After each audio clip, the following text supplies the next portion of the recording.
Okay, we're live. Hi, this is William Ramsey. Welcome to William Ramsey Investigates. On today's show, of a very special guest from Canada. His name is Matthew Ehret. His last name is spelled E-H-R-E-T, and he operates a very interesting website. I highly recommend people check it out. It's CanadianPatriot.org. So it's Canadian Patriot, all one word, .org. And he's published a number of books. He has a 3-volume series, Clash of the Two Americas, Volume 1, 2, and 3. One is the Unfinished Symphony. 2 is Open versus Closed Systems Collide. The 3rd is The Birth of a Eurasian Manifest Destiny. And then he has also another series of books, The Untold History of Canada. And some of the titles are The British Roots of the Deep State Exposed, A New Trans-Pacific Alliance May Now Take Shape, also Caught Between Two Worlds, How an Empire Perverted Canada's Destiny, and then The Green New Deal versus the New Silk Road, Deep State Drives for Depopulation as the World Grasps for a Real Future. Those are just some of the titles. So it has a handle on a lot of geopolitics, and very important things have happened in the last week around the world. But really what caught my eye was an article that was on his site. The title of that article was Pierre, Teilhard de Chardin's Transhumanism and the Cult of the Fourth Industrial Revolution. And I thought it was really interesting because I know people have talked about Chardin in the past, but I invited him on to talk about that, but there's a lot of other things to talk about. So I'm delighted that he agreed to the interview. So Matthew Ehret, welcome to the show.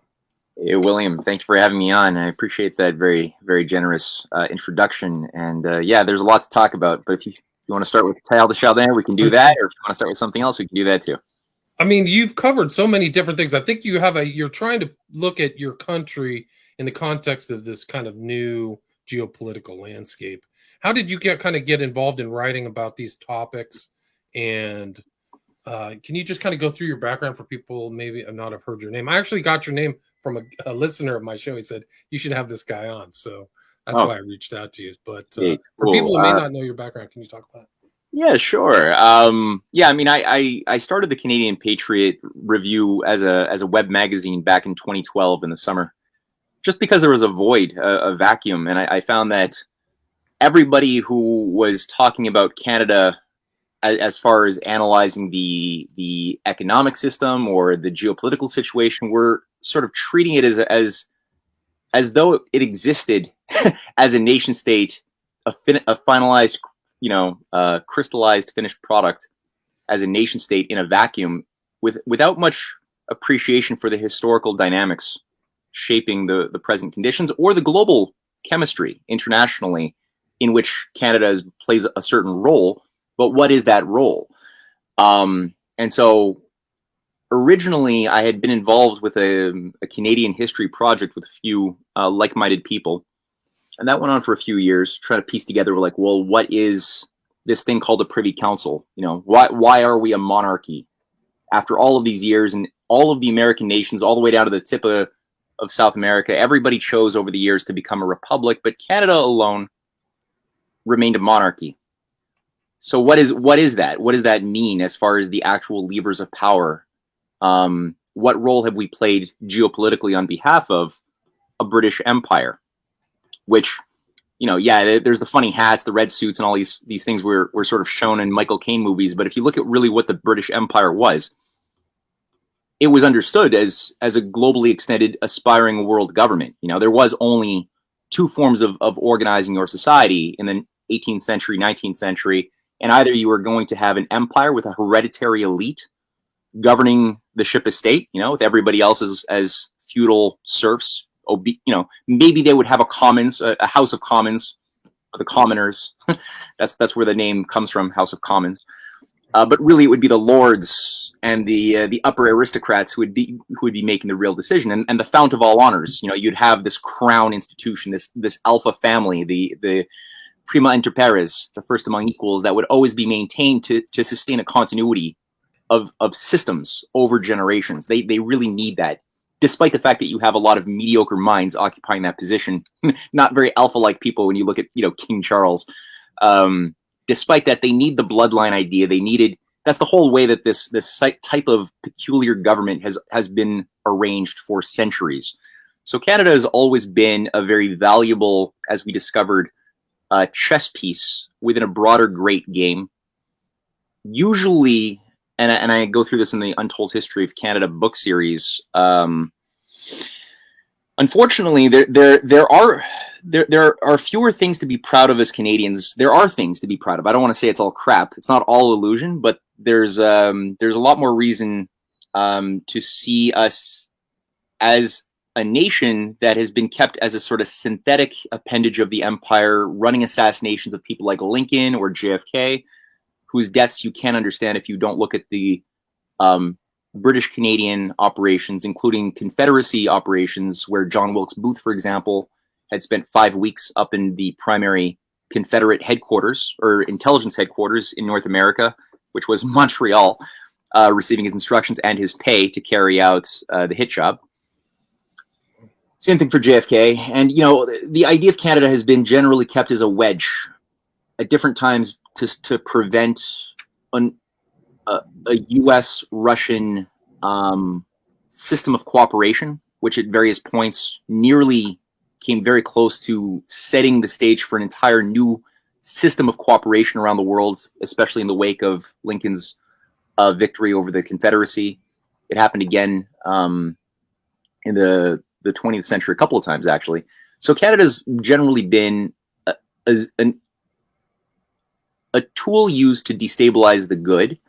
And there have been good people who have fought and used political power at different times to bring about an emancipation and uplifting of the quality of life of people. But they've been largely either written out of history or obscured or slandered to the point that most Canadians don't even know the names of those people who they should really love and cherish.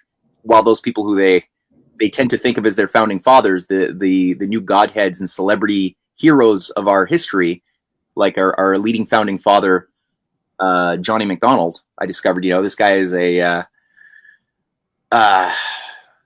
he was one of the worst forms of racist imperialists who was slavishly saying that, Canada would, a Britisher I was born, a Britisher I would die, and he worked to keep Canada at a particularly important moment locked within the British system in the 1860s. And he's a person who called for an Aryan Canada, he wanted to have an Aryan race in policy in our Constitution. So it's like these are the people we're told are our heroes, or we should respect. No. So anyway, that's sort of where the Canadian Patriot came out of. I was a political activist at the time, working with Lyndon LaRouche. They had a small branch office in Canada. So that was sort of where I cut my teeth, doing some political organizing, trying to get a better handle on how do you set up conferences for diplomats or for the embassy staff in Ottawa. So that was a good bit of schooling for me, and like real life schooling.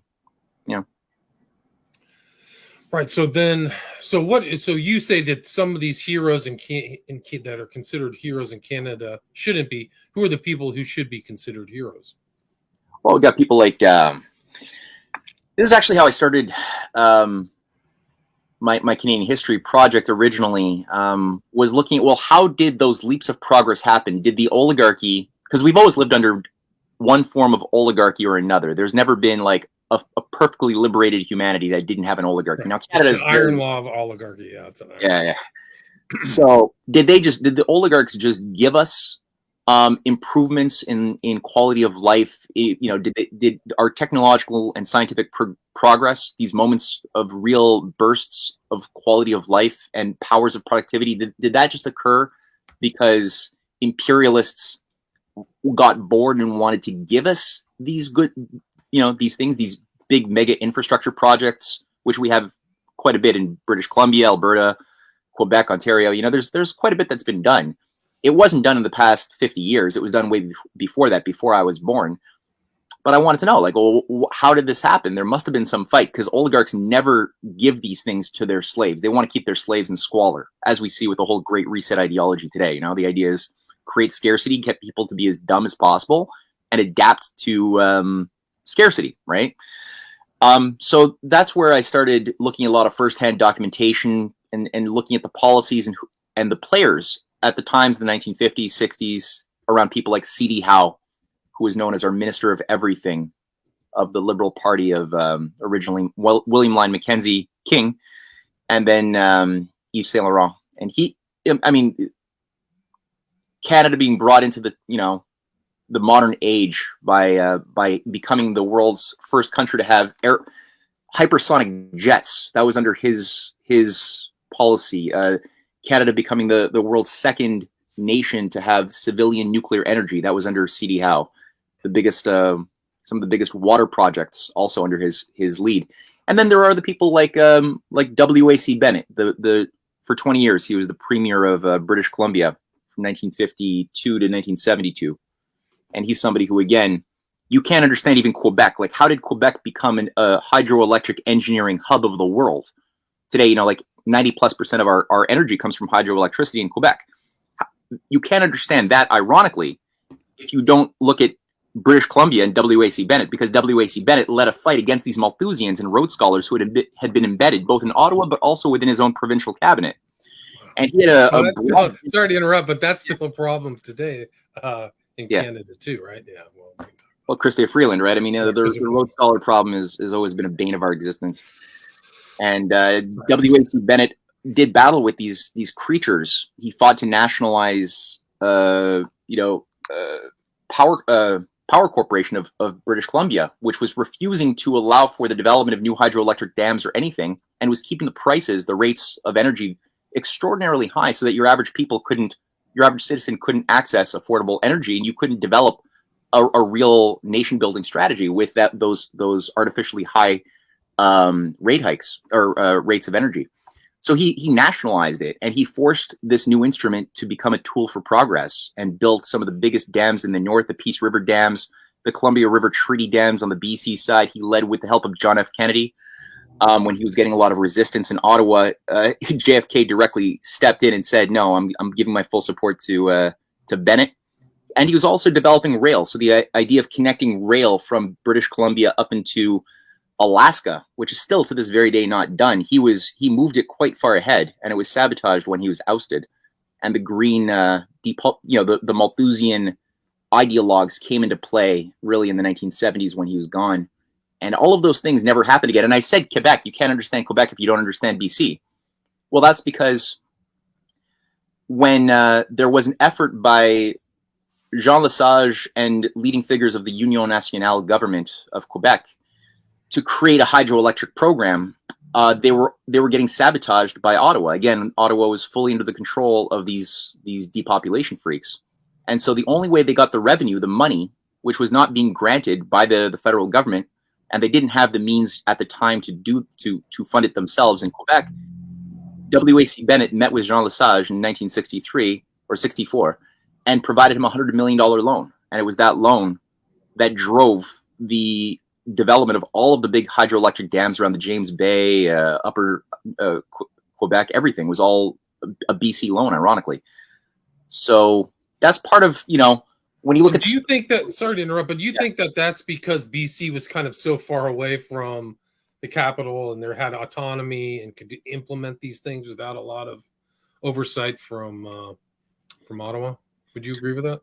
Well, Canada is a very peculiar constitutional system, and originally it was set up, the British North America Act, to keep the nation divided amongst the parts, so that you couldn't have a very strong nation. And that was designed by the architects of the Constitution, so that every province would have a lot of authority over how to develop their own natural resources, their medical health systems, their transportation systems. So there's a lot of sovereignty to every province in Canada. Now, again, like I said, it was originally done. I think it's Section 92 of the Constitution. I could be wrong. Or I shouldn't even call it the Constitution, because it's not a constitution, whatever that thing is. But like I said, it was originally done with a bad intention, and Canada never even had the right to have free trade amongst the provinces, right? So divide to conquer, keep the nation weak by having the parts have more power and not have any real sovereignty as a federal government. Now, the banking system, I'm saying this in a circuitous way to set the tone, but I'm going to answer your question, because you're partially right, but I think that there's something missing. The banking system was always kept from the 19th century highly centralized, and we've always had too big to fail. There was only 5 or 6 major Canadian banks ever. And then you had smaller credit unions, and credit unions were very important in Quebec, especially in BC, to get around the big 5 too big to fails. But they always had a revolving door with Ottawa and the different privy councillors installed into positions of authority. Bennett was able to use this to his advantage. So he was, ultimately Ottawa couldn't say if the BC government was able to, or any province was able to demonstrate that they could afford to carry out a development strategy that was maybe grandiose, but it was not approved by Ottawa, it didn't matter. Ottawa could not stop it. And that helped. But at the same time, and the distance from Ottawa geographically helped, but then again, Alberta also had a lot of distance, and they also had a social credit government around for that same period that Bennett and BC was social credit. So was Alberta. And this is not Chinese social credit, right? This is a very different idea of using the credit of the government to fund the social needs of society. It's a very different concept. And unfortunately, Alberta didn't have a quality of leadership that could really use it to nation build in a dramatic of a fashion as Bennett did, because Bennett was he had a much better grasp of physical economic processes, and he also had an ambition to create a Bank of BC that would be controlled by the BC government. That would be the first time that had ever been done, to get around the Bank of Canada, which had always been run by Rhodes Scholars. Or it was at that time under James Coyne. So that unfortunately did get sabotaged, but he just had a good sense of how do you properly manage a real functioning economy without just becoming a resource extractor. And that's always been sort of the Canadian model by the British empires: keep Canada a hewer of wood and drawer of water. We have a lot of resources, so we don't need industry. We don't need factories. We just have to cut down our trees, sell, furs. We have oil, coal. We don't have to develop the means that transform these raw materials into something useful. That would be for the mother country. They have right. Yeah, that was the whole idea. Send everything back to England. And that's what been the Alberta trap. So Alberta never fully got rid of, or they never escaped that trap of saying, being told you can make a lot more money just not having industries, just stick with resource extraction. And to this very day, that's why if the oil markets go haywire, Alberta's economy goes to crap. And they don't have a full spectrum economy to back them up. If one thing goes down, you don't want to have all your eggs in that basket. BC didn't have that problem, but at the same time, BC today is a far cry from any of what I'm talking about. It fell far, now it's a liberal freak show, pretty much. They don't really have policy of any grand sort. It's beautiful. BC is beautiful. It's totally changed. I think half of Vancouver's from China right now. Isn't the Chinese diaspora there? And it's just completely different, probably than it was under Bennett. Oh, it's super different, and there's an interesting configuration in the Chinese diaspora in Vancouver is different from the San Francisco Chinese diaspora in some interesting ways. And number one is that as a British Canada, it's again a part of you always have to think of Canada as part of a British Commonwealth, right? The worst. And I'm not saying all Chinese in Canada are like this, but some of the worst triads, the worst deep state operatives of China at different times, there's been a lot of crackdowns and mass arrests by the Chinese government starting in the late 80s and 89 against these different deep state officials. That was around the period that George Soros was banned from China. It's because Soros was bankrolling with the CIA, a massive Maidan color revolution type of operation to bring in their own Chinese Gorbachev, Chinese Yeltsin character named Zhao Ziyang. And when that failed, all of these CIA operatives, and Zhao Ziyang, who was the head of the Chinese Communist Party in '89, he ran a think tank with George Soros. They actually co-ran a think tank, just to give a sense of how much influence Soros had over China back then.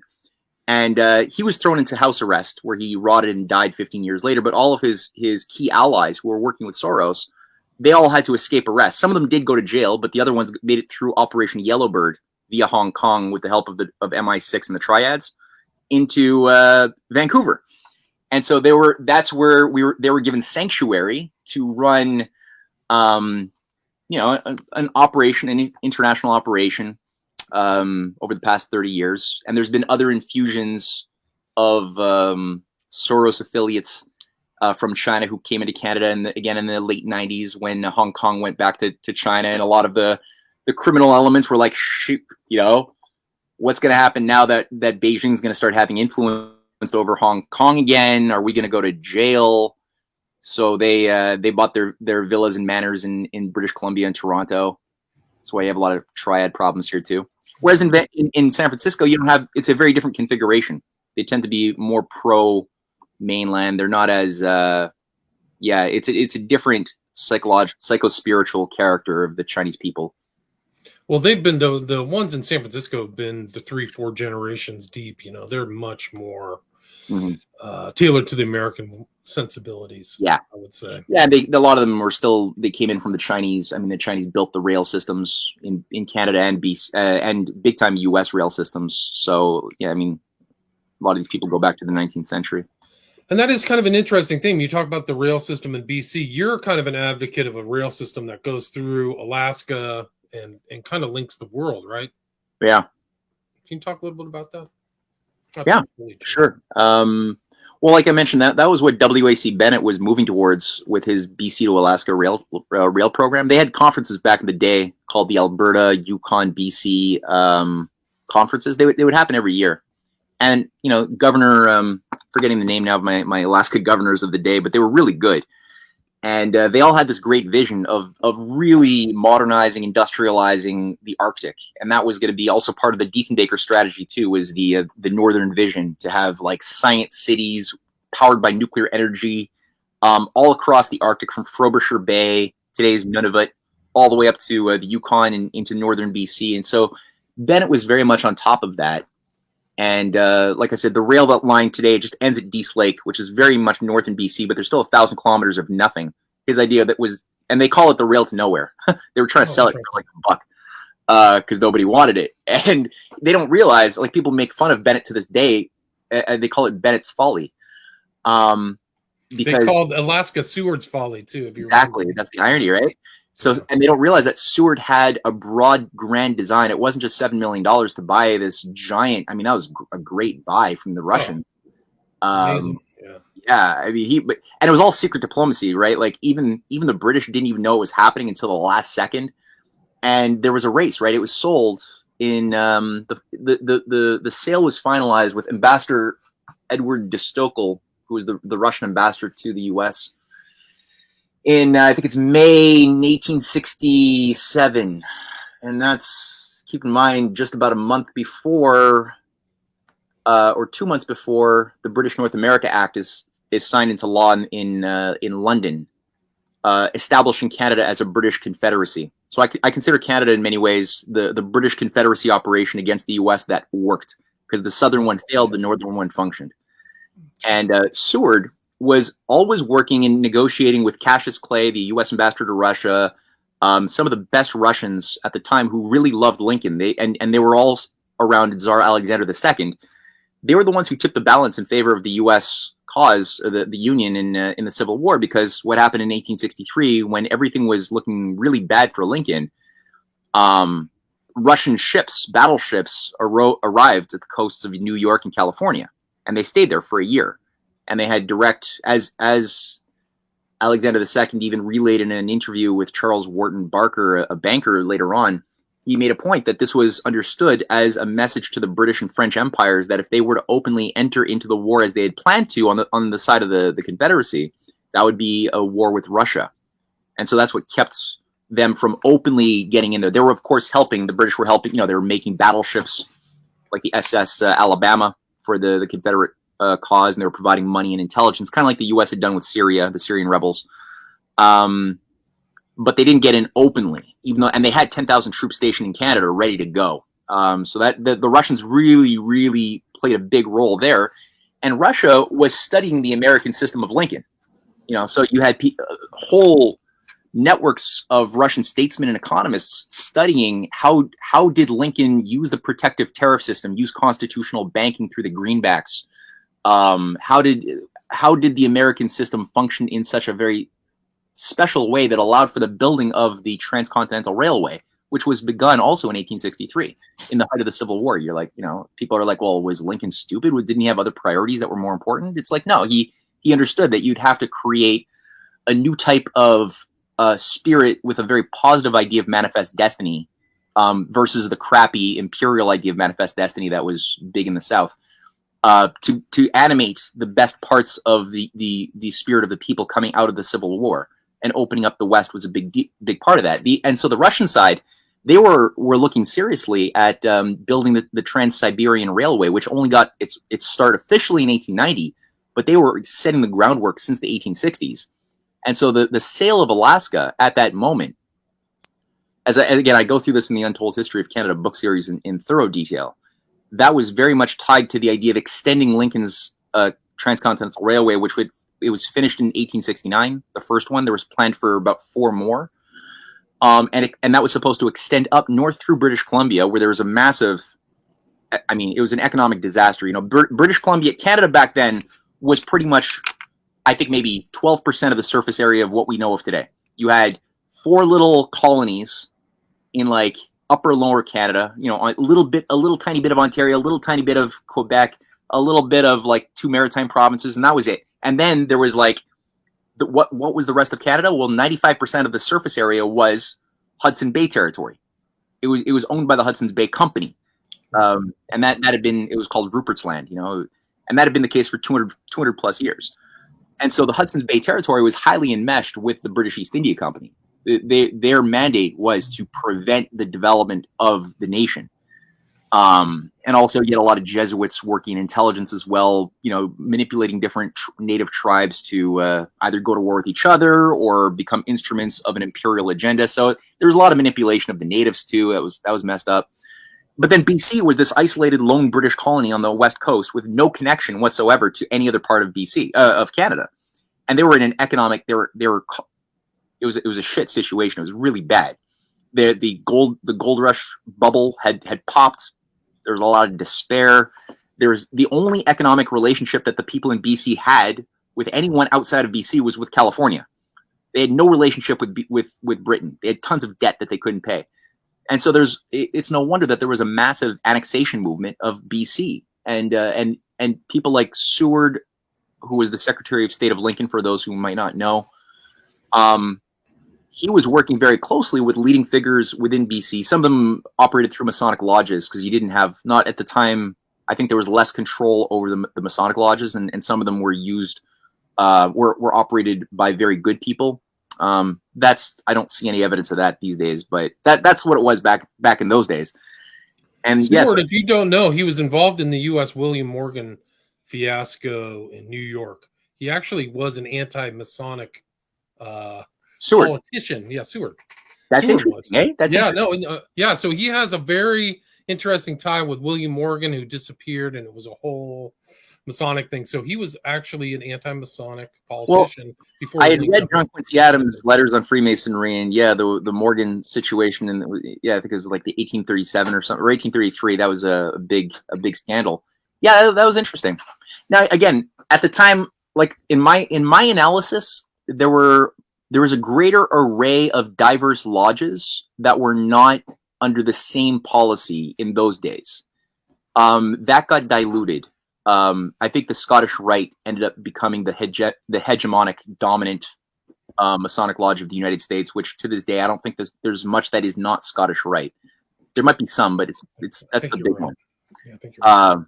So you know, a lot of people anyway, let's bypass that for the minute, because that's a whole discussion unto itself. But the idea was to connect the rail line up through BC, which was supposed to join the United States, into Alaska, which had just been sold from the Russians to the Americans, and thence into Eurasia with the Trans-Siberian policy program, with a 9,000 kilometer railway extending up to the Bering Strait, which is just separated by a tiny little gap of maybe 100 kilometers. And then there'd be lines going down into China, into Asia, into Africa, into Europe. And so that was the idea. It was going to be a new type of global system of cooperation. And the system of empire of a hereditary class that used Malthusian policies to manage populations, keep their victims dumb and underpopulated. That was going to be on its way out. Unfortunately, a bunch of assassinations, you know, from 1880, the death of McKinley, the death of Tsar Alexander II, then the third. And there's about 25 high-level assassinations leading up to Archduke Ferdinand. That was like the age of the highest density of assassinations that I think exist, except for the 60s. and then a couple of wars, a color revolution in Russia, funded by the same Milner group of roundtablers and their Wall Street, appendages like Jacob Schiff funded the Bolshevik Revolution, destabilized Russia sufficiently that momentum was derailed. Forgive the pun. And a couple of wars. Trotsky stayed at the Schiff's residence in New York before being shipped back to Russia. He was That's an asset. crazy. And I know Woodrow Wilson even kicked in. At the time, there were some decent lawmakers in Canada who had a big problem with Trotsky coming through Canada on his way to Britain. And they were like, this is shady. And they arrested him for a few weeks. And it was Woodrow Wilson who directly intervened to get him out of prison. Yeah, that's true. No, but Trotsky was key. He's one of the most, I think, underrated and important figures to understanding the mess of the 20th century and today. People they underestimate the nefarious role of Trotsky and what he represented, which transmogrified, you see how this thing transformed into the neoconservative agenda when Trotsky was no longer a viable tool, because they always wanted Trotsky as their guy. He was the one who was like working with, he was happy to work with Japanese fascists, Nazi officials, SS, Oswald Mosley. Like, he was so happy. He was willing to do anything. And that meant just turning his whole nation into a slave colony on behalf of these transhumanists. And when that didn't work, Stalin was able to keep hold of power. He kicked out Trotsky, and Trotsky worked for like 13 years outside of Russia to break Russia from the outside with massive fifth columns. So, the more I look into this, Stalin we're told there's like these really hardcore myths that have been created and passed down to us that Stalin just made up the Trotsky conspiracy and all these Trotsky fifth columns, that he just like made it all up. No, everything I'm looking at is telling me that it was deep. It infected every branch. It was the deep state of Russia. And Stalin had to do battle with this insane thing. And when Trotsky he was no longer useful in 1940, he was just eliminated. I don't even think it was Russia that killed him. I think he was like just eliminated by his handlers in the West. And but all of his people who were the key Trotskyites, Albert Volstetter, right? James Burnham, his personal secretary, they became the founding fathers of neoconservatism. Yes, conservatism, right? Yeah. Right. Who are still around, like Vreeland, right? Vreeland and her husband or whatever. Not Vreeland. What's this woman's name right here? Kagan and Newland. Kagan and his wife, right? Yeah, they seem to come right out of that whole trend. It's messed up. Yeah. Wow. So the past is precedent, right? Past comes to the fore. And you talk about these transhumanists, you talk about these, it goes back, and that's kind of the article that we talked over, that kind of was the intro to your work. This one right here, Pierre, Teilhard, de Chardin, and the Cult of the Fourth. So we're in the hands of these WEF people, but their ideas go back. They go back to him and coming out of Darwinism, evolution. Can you talk a little bit about that? Yeah. Well, that was a big part of people treat Darwinism as if it is some sort of a scientific idea, and it really was never that. There were other ideas in the 19th century around the time of Darwin that were much more competent at explaining the mechanism behind the evolution of species, because the fossil records were becoming something explored a little bit more. There was a sense that there was this, that the living systems of the past are different from today. But when you read the writings of a lot of these other scientists, you could look at Lamarck or Carl Ernst von Baer or James Dwight Dana, the American biologist, who were all contemporaries of Darwin.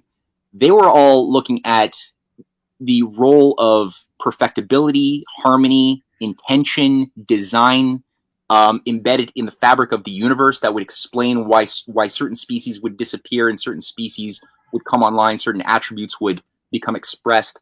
And it had a lot more to do with cooperation than it did with trying to have a survival of the fittest in a world of diminishing returns. And Darwin, as he expresses himself in his autobiography, always got his core ideas from Malthus, his studies of Thomas Malthus. And he's explicit. I quote from Darwin's own hand, saying that it was only when I read Malthus's on the essays on population that I finally had a sense of a mechanism by which to work at. And so Darwin was always handled by a guy named Thomas Huxley. That was his bulldog. Thomas Huxley was a high-level official, a misanthrope, like somebody who religiously just hated human beings. Was very creative, though, and he was a Royal Society official. He set up an organization called the X Club. It sounds like a Marvel comic, but it's actually what they called it in the 1860s. And from there, they set up their main propaganda instrument to try to promote the idea of Darwinism as the only solution if you don't want to be a literal believer in every word of the Bible, because you were told you have one of the two to be, pick one extreme. Either you're a Darwinist and then you're a science, you will respect your opinion as a scientist, or you could be a creationist who believes that the world was created 6,000 years ago and everything else is literal. Be one of the two. And Huxley would set things up like he would make these, very highly publicized debates between some religious fanatic or another from the Anglican Church, which he would be able to, eviscerate pretty effectively, and the media would just relay that to the audience. And the propaganda magazine was called Nature Magazine, still exists to this day, pushing bad science to this day. So the problem was the church. Christianity was still not falling for Darwinism. There was still a sense that that human life is sacred, that we have a soul, we're made in the image of God. These concepts were believed not just by the Catholic Church at the time, because there were bad Catholics and good Catholics, but it was also something that the founding fathers believed very deeply in. That's what gave birth to the best of the American Revolution, that all human beings are endowed by the Creator with inalienable rights, because it's not like we have a hereditary elite that gives us rights. We're all sovereigns, right? And that philosophically comes from the idea of being made in the living image of God. So that had to be crippled and undermined somehow. So they took a long-term strategy, and the Jesuits at the time were one of the most useful instruments to embed this new ideology into the Catholic Church, which, in the 1890s, the Catholic Church had banned Freemasonry. The Pope, I think, is Leo. I get my Pope names wrong sometimes, but there was a leading Pope who had banned the Freemasons. There was a major refutation of Malthusian ideology from the papal encyclicals of the 1880s and 1890s. That it is good to have more people. That's actually a good thing, because when there's more people, there's more souls and there's more problem solvers. So it wasn't seen like human beings were useless eaters. It was a blessing to have people. Because, again, if you give people the ability to actualize their potential and you don't stifle that like an empire must do, it's great to have geniuses, right? Composers and musicians, and that's a wonderful thing. So the church took a very strong stand on that. And so Pierre de Chardin comes into play at this time because he is part of he's recruited to the Jesuits early on. He's part of this is when he's studying in France. He's recruited to a grouping, a nest of modernists. And the modernists within the Jesuit order are pushing this philosophy that the Catholic Church must stay relevant by adopting the scientific norms of the day and age that they live in. Also artistic norms, too. If you wonder why, anybody wants to know why a lot of the churches that were built in after the 1960s in Canada or the US, they're ugly. Why are they ugly? It's because there was a whole philosophy of adapting the church policy also in the arts to the norms of whatever aesthetic is dominant at that moment, even if that aesthetic is sick as hell. It's just like, you have to stay relevant, don't you? And so if Darwinism becomes popular, then that has to be synthesized into the Christian doctrine. That's the philosophy of the modernists. So I don't know about some of the details of what made this kid so. There were a lot of modernists, but he really stood out. He was really ambitious, and he saw himself as he describes, a Messiah figure, or a Moses, who is going to reform Christianity. That's how he saw himself early on. So what gave him that fanaticism, I don't really know. But the way to do it, he basically, his job, his assignment in life was to infuse Darwinism into Christianity, into Catholicism specifically. His first assignment early on was to set up a hoax. It was called the Piltdown Man. So he's part of the team that discovered some little fragments of bones or a jaw and a few teeth in Britain somewhere. He was like going for a walk, and he was like, "Oh, a bone and some teeth." And they find this deposit of just bones that they piece together, and it's discovered later on that they took basically, I think it was a dog's or a monkey's jaw, and they stuck a human cranium on it or something, and then painted it. But it really was polarizing. It was electric, and the propaganda machine went to full force. And this was sort of the thing that was the missing link, because the big Achilles heel in Darwinism is, where are the missing links? Like, where's the gradualism? Darwin says that all species change gradually, slowly. So we should, in the fossil records, right, we should see small gradual changes, but we don't. Empirically, we find these discontinuous leaps from system to system, right? Where it's like, well, what happened in between, right? And so this was, the Piltdown Man was an attempt to fudge the data and fill that, to try to get across that, yeah, somewhere between Homo erectus and monkeys, we got this quasi-human monkey Piltdown Man. And so again, that was a hoax. And even though people started discovering, I think by the early 20s, it was a scandal that was pretty big, he didn't give up. And then he plays a role later on when he's kicked out of the Catholic Church. They're like, no, you're his writings were really heretical. Like really he's trying to move way too fast with what he was doing. And they kicked him out. And they said, you're not allowed. They kicked him. They said, you can be in the church, but you're going to be in China. We're going to stick you as far as away from any influence that we can imagine. They put him in China. They said, you're not allowed to teach. You can't write or publish. You could do good missionary work. So he spent 20 plus years in China. Now, this guy was, according to his own diary writings and letter writings, he despised Chinese people. He thought of them as subhuman, Untermenschen. He was a follower of Friedrich Nietzsche. So a Catholic priest following Friedrich Nietzsche, right there, you got a problem. He never bothered to even once try to learn the Chinese language. He's there for 20 years. You're in a country 20 years. You're never going to learn the Chinese language? Like, you kidding me? He didn't care. He was just looking for his opportunity to get back into play. And he found that in, I think it was like 43 or 44, and he found himself on a team now all of a sudden excavating the Peking Man. And the Peking Man was like, okay, here's how it goes. The Piltdown Man was a hoax. Too bad. But now the Peking Man, that's the missing link. Now we found it.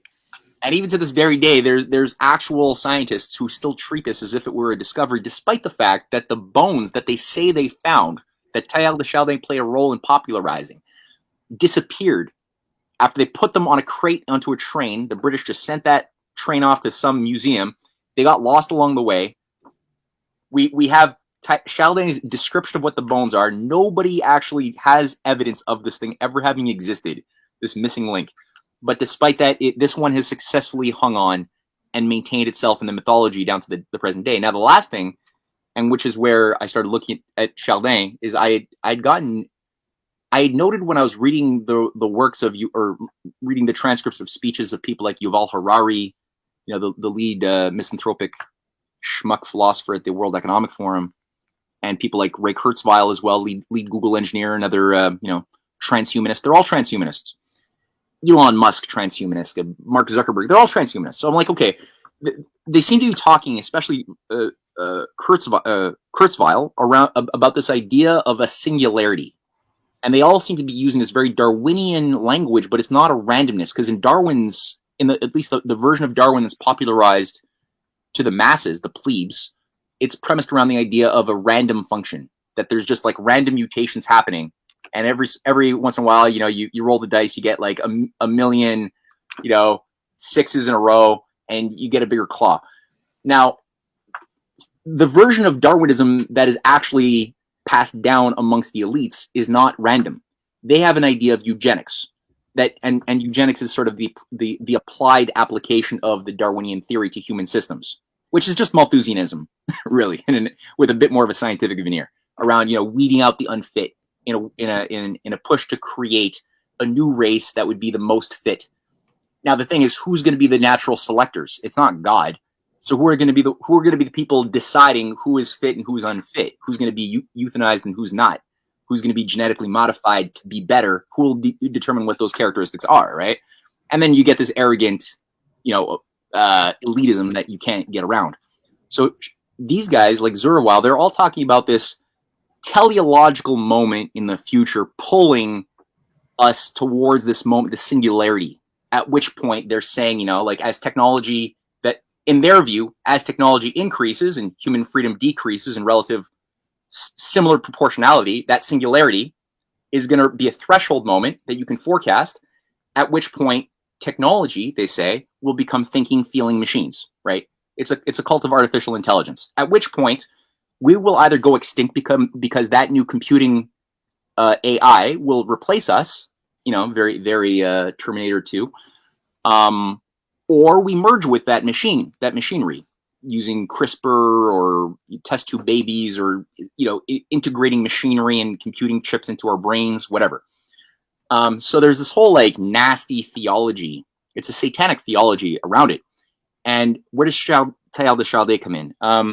So this idea of the singularity, this new age pulling us into the future, comes from, at its heart, Chardin. So Chardin was the first to put forth the idea of transhumanism in his correspondences with Sir Julian Huxley in the early 50s. They met a few times. Chardin played a role in some of the founding institutions around UNESCO after the war. But they were real kindred spirits. And again, Julian is the grandson of Thomas Huxley, Darwin's bulldog, right? The handler of Darwin. Aldous had a different role to play. Julian was a little bit more assigned to the scientific warfare domain. Aldous, people say, he was like a great prophet warning us of the dangers of totalitarianism. No, he's a predictive programmer and a eugenicist as well, Aldous. His job was, he had bad eyesight, he couldn't be a scientist, his assignment was cultural warfare, and that was his job. And popularizing things like LSD, doors of perception, his prized soma. So they all sort of like worked synergistically together. And so Teilhard de Chardin, he created and sort of systematized the idea of a new pseudoscientific religion for the elite, and that was transhumanism. And he calls again for the integration of Marxist-Leninism, which is really a form of Trotskyism, actually, is what he's pushing for, into the Catholic Church, which gave birth to a process that became known as liberation theology. A lot of the figures were good people who got pulled into it in the 1970s, but really it was used as part of a geopolitical tool. And a lot of these priests, these Jesuit priests, were like fighting with AK-47s, with Sandinistas and other Latin American rebels and stuff, which is where there's a big Catholic population. A lot of them were sabotaged as well, like because the way the Jesuits operate is it's sort of like this hierarchy, right? With generals above you, and so you have sort of like this anti-pope figure at the top of the food chain, kind of like a very Masonic type of structure, constantly testing the lower initiates along the way all the time. So the initiates are putting themselves through different forms of self-brainwashing, ego stripping through the meditations of Ignatius Loyola. They're basically inducing themselves, as Loyola says, you have to bring yourself into a conviction that snow is black, or no, that white is black if your superior says it to be so. You can't ask questions, and you have to believe it. You have to like pass a lie detector test, right? So that is a lot of self-conditioning to get to that place where you're doing that and just becoming an obedient tool, not asking questions. You have to let go of your sovereignty. And so for those who pass the tests and are brought into the upper level management, they find themselves, like in the case of the Jesuits in South America, often working with the fascist right-wing governments of, let's say, Pinochet or these other groups put in power by Kissinger, Schultz, and others, which is part of the big reform in the 1960s and 70s, right? Is you put in a bunch of like Nazi collaborators advising governments, because a lot of the Nazis were brought into South America, right? They were integrated by Alan Dulles into the CIA, into MI6, like Bandera. That's what's behind the problem of Ukraine today. It's that there's been a careful cultivation of Nazis over many, many generations. And they did this. Klaus Barbie was like a high-ranking member of Ecuador, or one of those smaller countries in South Exactly. America. Yeah. Exactly. Yeah. And Klaus Barbie was not alone. And so you find that a lot of the higher order Jesuits are also working with the Nazi right-wing fascist governments supported by the CIA, and using their lower useful idiot liberation theologians who are like fighting with the rebels, because they got a heart, they see the injustice, and they're like, well, we got to do something. We can't just pray. We should like fight to stop the tyrannical dictatorship, and if that means picking up a rifle, we do that. Now, at the same time, they were often just used and thrown away like toilet paper and sabotage. So it's this whole thing. It's nasty. But that's what Pope Francis. So also Pope Francis, I think, is I mean, I was going to say closet transhumanist, but I think he's out of the closet at this point. Like he's integrated the Catholic Church into the World Economic Forum on so many levels, with the Rothschilds on the Council for Inclusive Capitalism and all this other crap. So I heard he had an Operation Condor connection. He did. I got to look more into that. I know Michel Chusudovsky, who runs Global Research, did a really good article on that I have to study. But yeah, he was working with some hardcore, nefarious right-wing governments and CIA operatives in the 70s and killed a lot of priests and innocent people. He made a name for himself. Yeah, there's all kinds of secret wars going on. They used to take leftists and fly them out over the ocean and just chuck them out of the plane. It's terrible.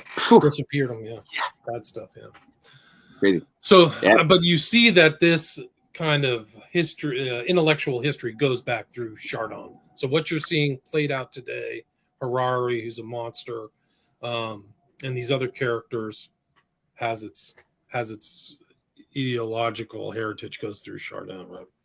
Yeah, and some more than others. Right? They kind of just relifted his concepts and rebranded them or renamed them, right? Yeah. I mean, I don't know how original a thinker he is. He was definitely enthusiastic. That's for sure. But like he was tightly in bed. There's some of these grand strategists are very useful. Like Yuval Harari describes in one of his speeches, that I've listened to way too many of these speeches by Harari. They're so disgusting. It's like watching a train wreck there. You just can't help it. He describes how H.G. Wells was his earliest inspiration to become a philosopher, and he was reading H.G. Wells's Outlines of History. Wow. And Wells is, again, one of these high level, I would put him on par with Chardin, or even a little bit higher as far as an intellectual grand strategist.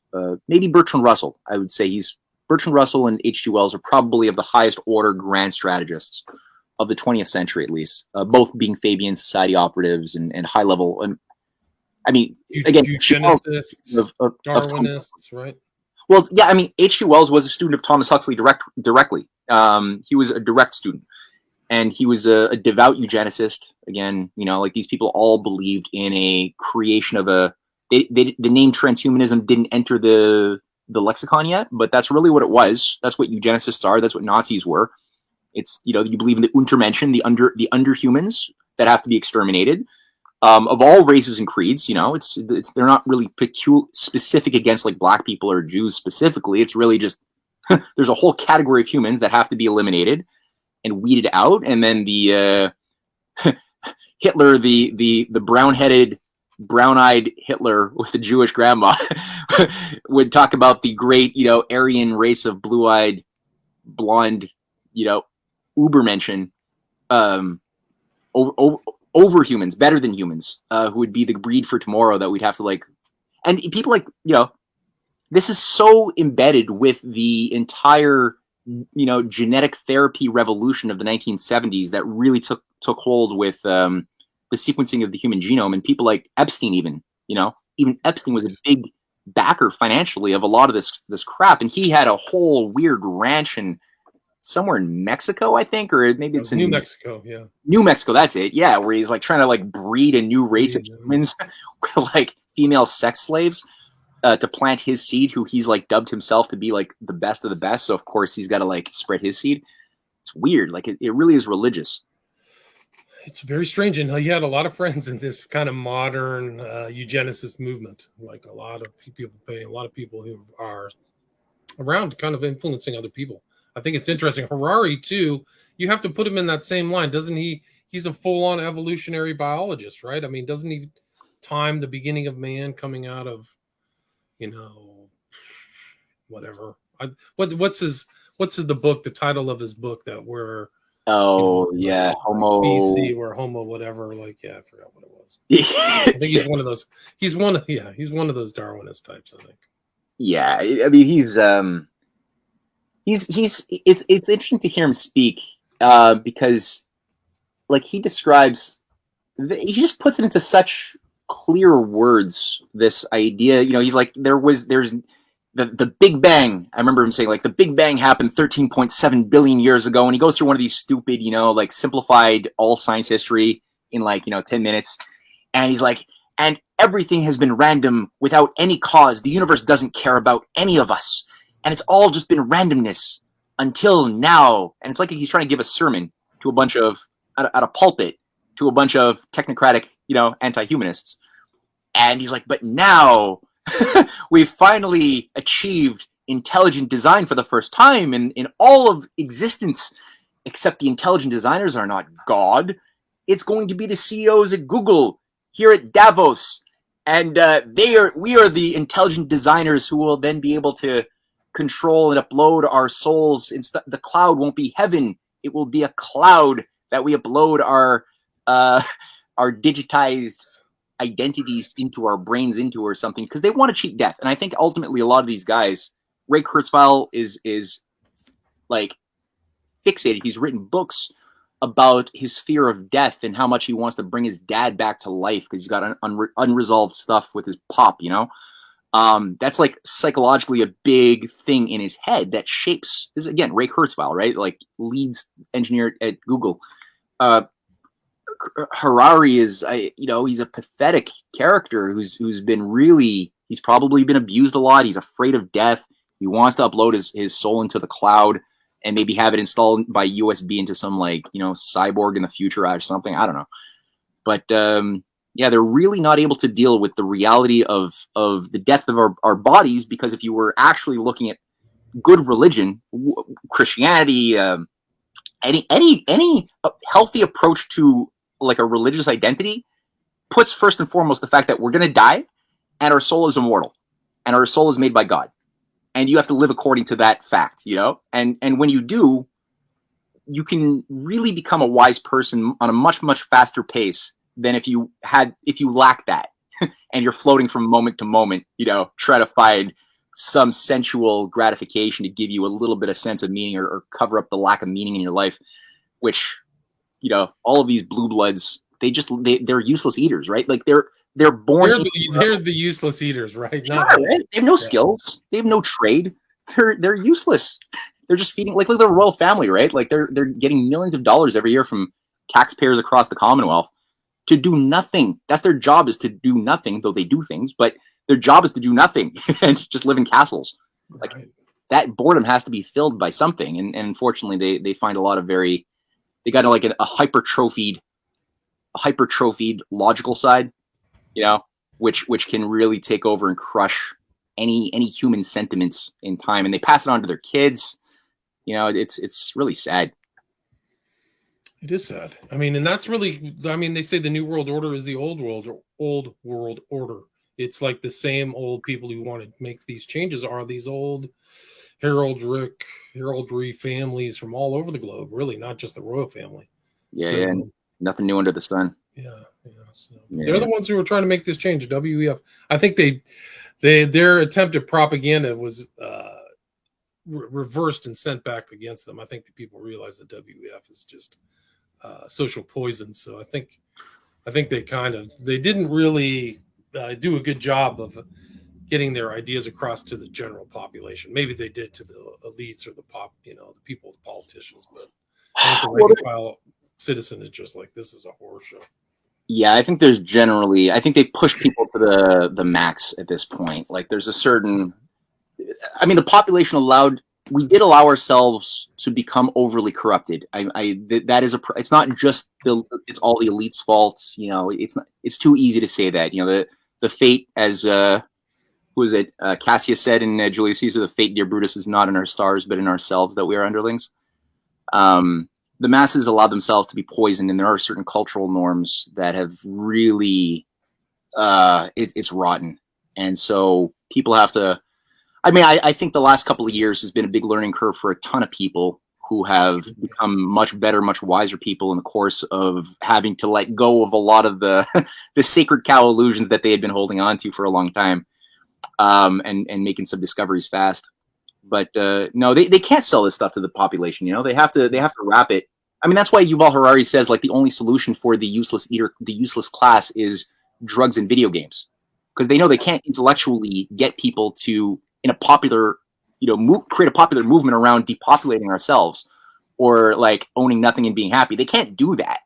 So the best that they can come up with is, well, just try to pump them with as many drugs and video games and meta, immersion distractions, bread and circuses, the modern 21st century of bread and circuses. Exactly. Maybe they won't mind being euthanized, if we do that, maybe. But they're out of ideas. Matt, can I? We're at about 60 minutes. Do you have time for a few questions?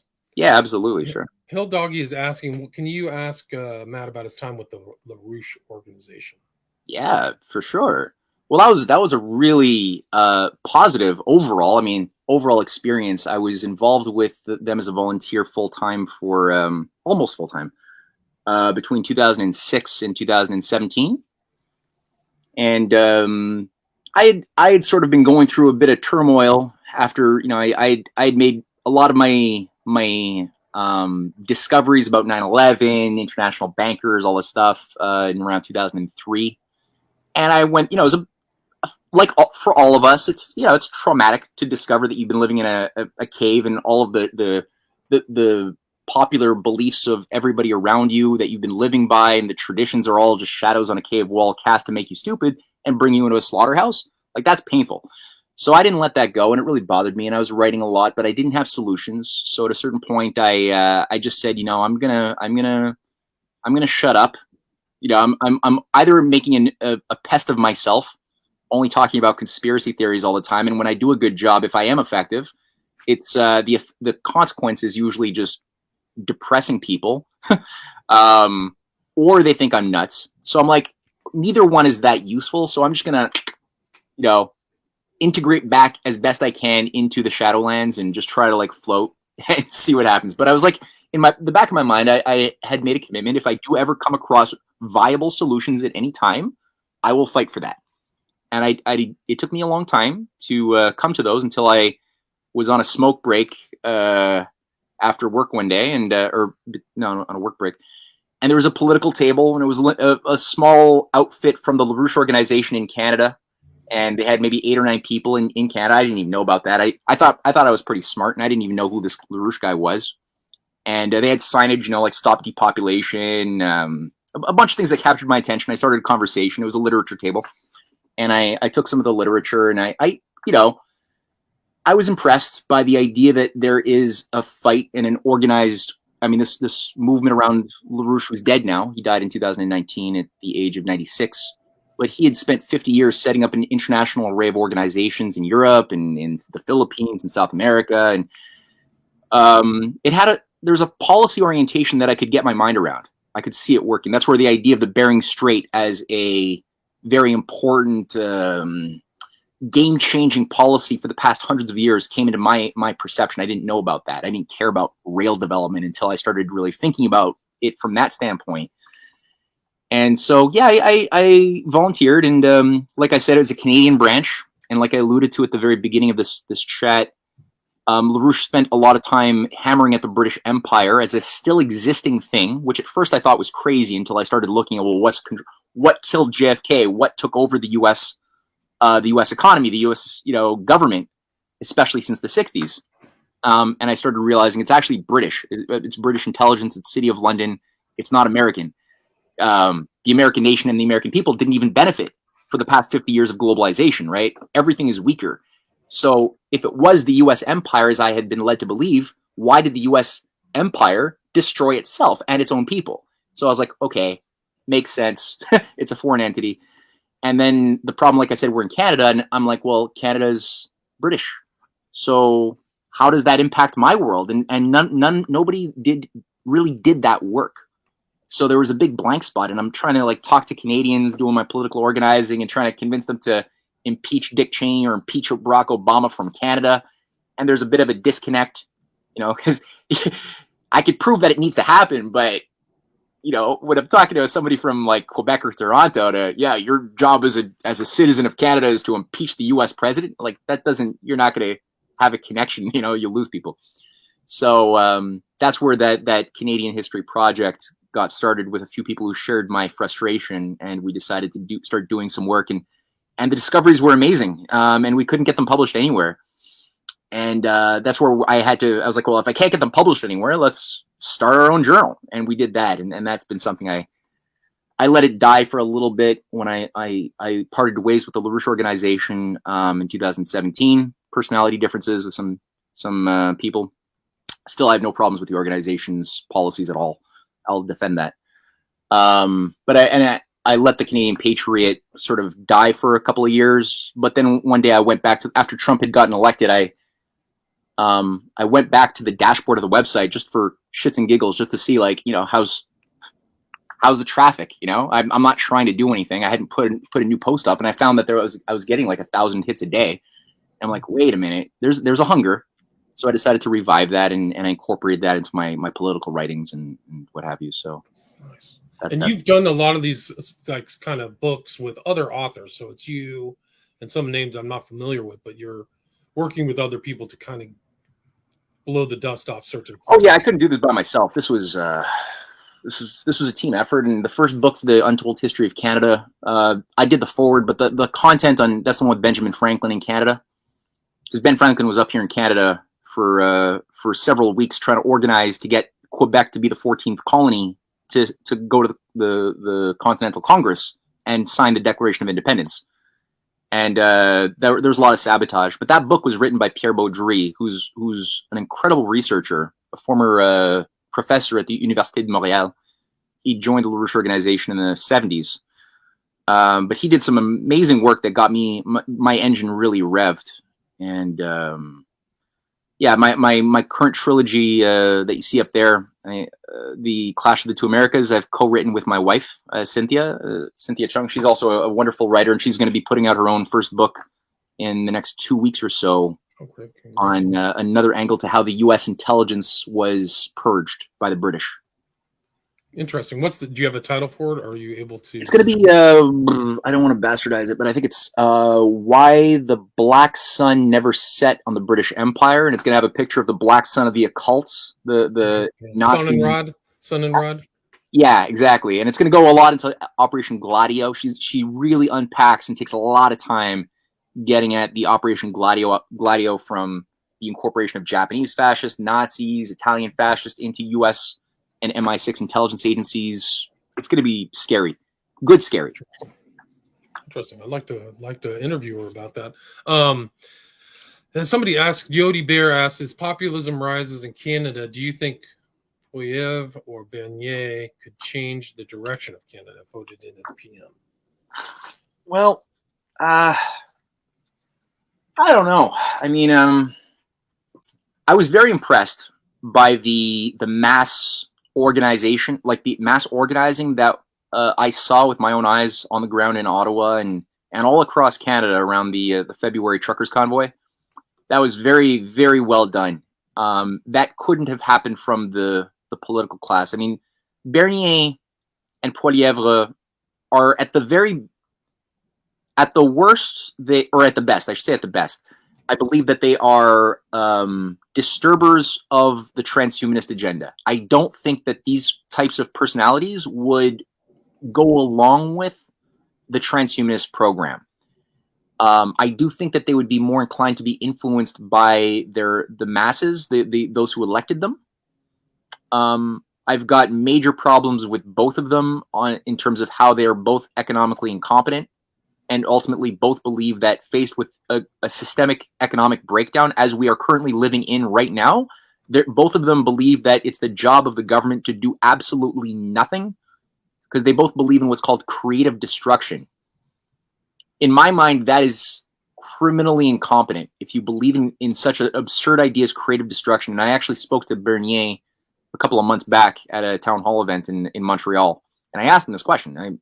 People could see it up on my website, and his response was just that the collapse has to happen. The best we can do is try to love our neighbors and our family and hope for the best. And I believe that coming out of the collapse, we'll have like a new system of gold-backed currencies with Bitcoin. And it's like, you're not thinking. Like, it was the most idiotic, lobotomized, mystical answer that's useless in a time of crisis. So I'm very unhappy with both of their hyper Austrian school to the extreme ideology, which ignores all precedents, both in Canada, US, and beyond, on how to actually carry out a political economic fight with an oligarchy. We can do it. There are instruments that are available to us to carry out that fight and defend people and build an economy. We can do all of those things, but they don't know how to do that. So that's where, for me, I always have that criticism. And if they can change, great. Gotcha. And is there anything you'd like to add, Matt, before we wrap this up? I got to run out. Your website, again, is CanadianPatriot.org, right? So people can buy your books there, right? Yeah, they can buy the books there for sure. Easy to find, CanadianPatriot.org. There's also RisingTideFoundation.net, which my wife is the president of. It's a nonprofit, more educational-oriented, also based in Canada. So that's RisingTideFoundation.net. The last thing I would say is, if people want to get my Substack, every day I put out a video or an article on Substack. That's MatthewEhret.substack.com.